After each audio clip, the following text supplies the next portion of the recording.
So we go on to the director's report. Charlie?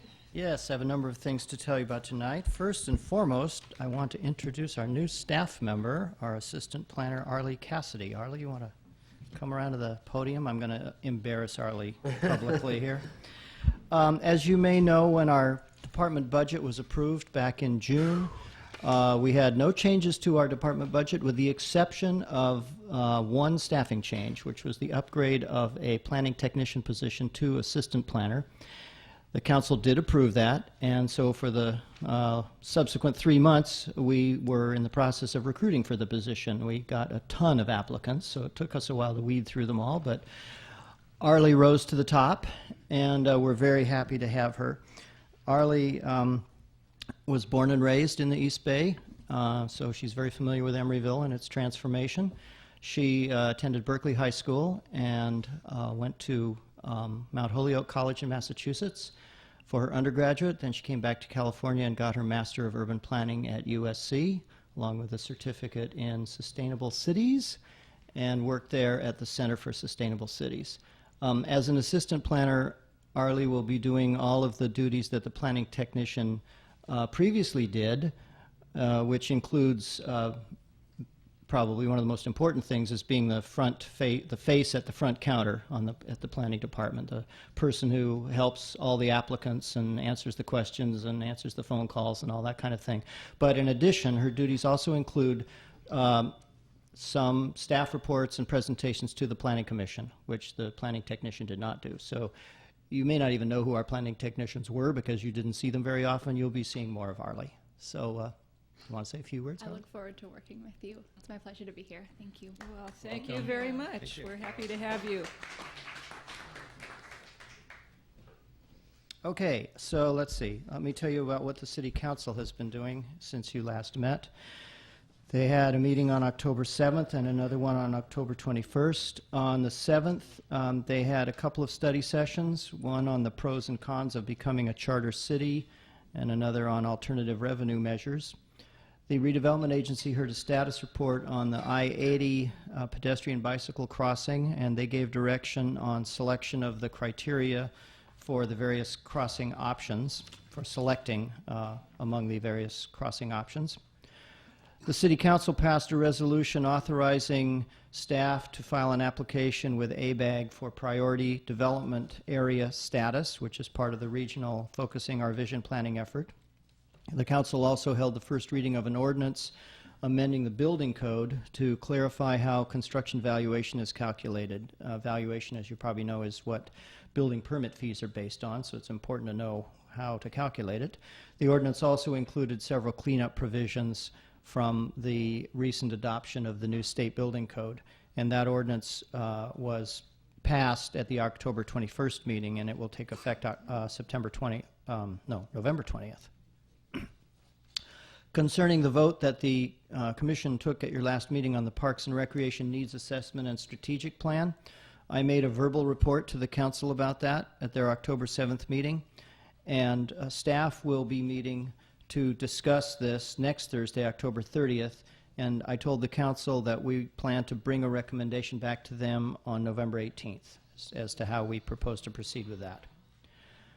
At the October 21st meeting, the redevelopment agency appointed an 11-member steering committee to guide the preparation of a strategic plan for the Arts and Cultural Center, which is the brick building behind us here. They also the council held the first reading of the bicycle parking ordinance that you recommended approval of at your last meeting, and presumably that will be passed at the next council meeting. And finally, the school district requested a noise waiver for Saturday work at the Anna Yates campus through the end of November. However, the council didn't have a quorum for that item because 2 council members were absent and Councilmember Fricke had to recuse because he lives next to the school. So that request was continued to the November 4th meeting, and meanwhile the city manager has approved the work on the 2 intervening Saturdays between now and November 4th. So that's it for the City Council's actions. I want to tell you briefly about the General Plan Steering Committee and what they've been up to. They have been reviewing draft General Plan chapters, as you know. They had a meeting last Tuesday on October 14th, which was a the developer panel, where there were 4 developers who came and had a briefing from staff on the status of the general plan update, and then gave their comments as to what they thought about that. That included Rich Robbins from Wareham, Amir Masi from Archstone, John Wayland from BRE, and Eric Homan from Madison Marquette. Next Tuesday, October 28th, the steering committee will be reviewing the urban design element and the design guidelines, which is the last piece of the general plan that they haven't seen yet. And then there will be no meeting in November. On December 9th, the steering committee will be looking at the entire draft general plan, all the chapters together, and we'll be kicking off the zoning ordinance update with Diet and Bhatia.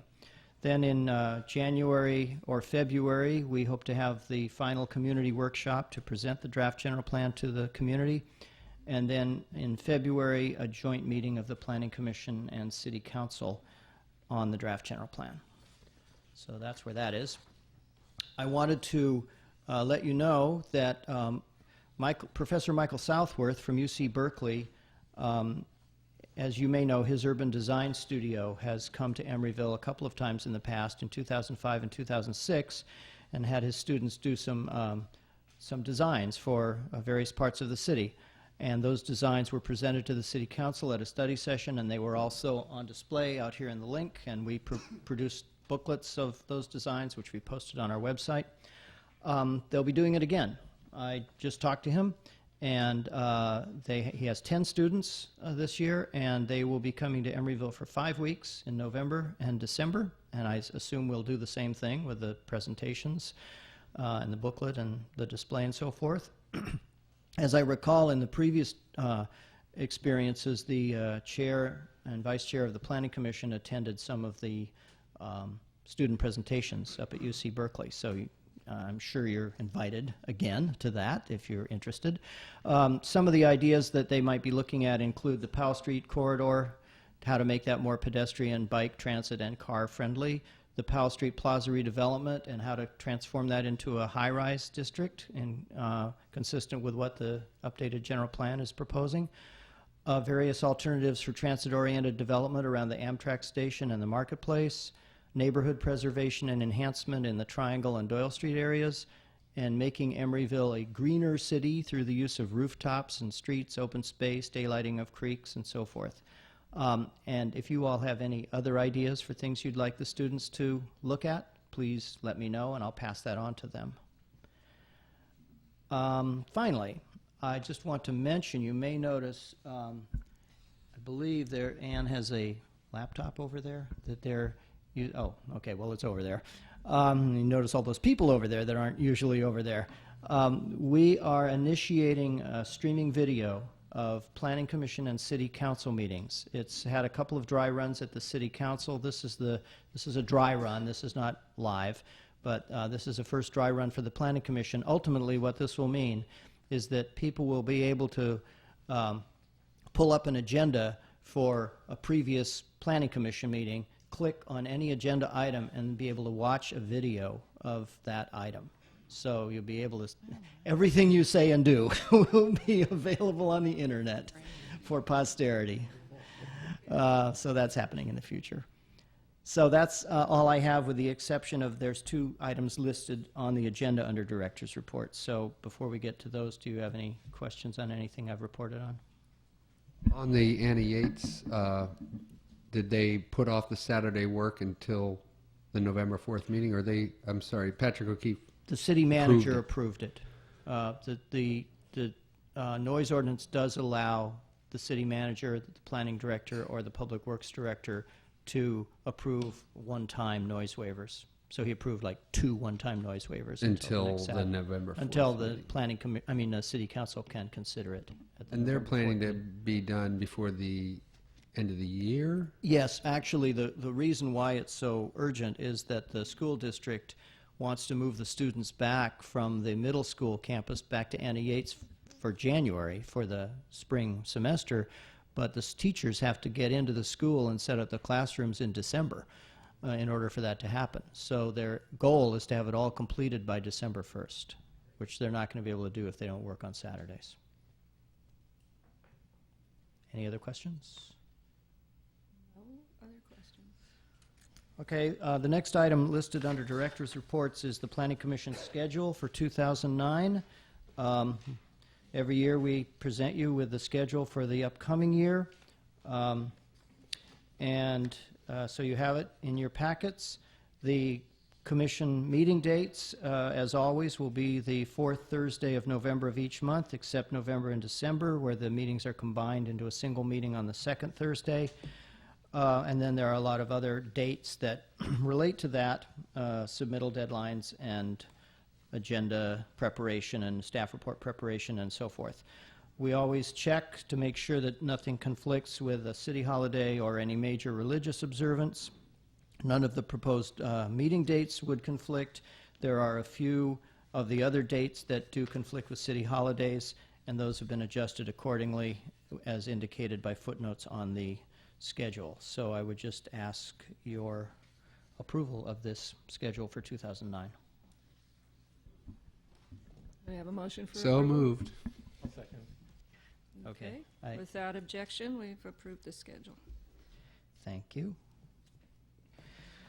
And finally, the quarterly update on the East Bay Bridge project. I have a brief report, which I'm passing on from the Economic Development and Housing Department.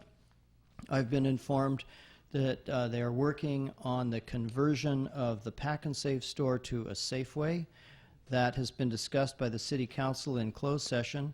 Of course, I'm not at liberty to discuss what was discussed in closed session, and I couldn't if I wanted to because I wasn't there.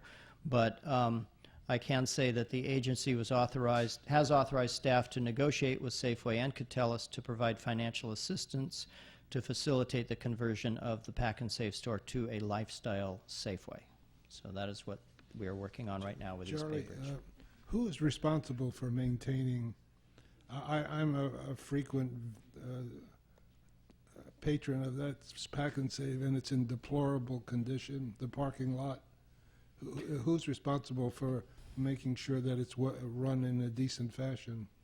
I'm not sure who's responsible for the parking lot. That would either be Catellus or Pack and Save. I can check on that. I do know that part of the upgrade to a lifestyle Safeway would include a complete redo of the parking lot. It's really bad looking. Okay.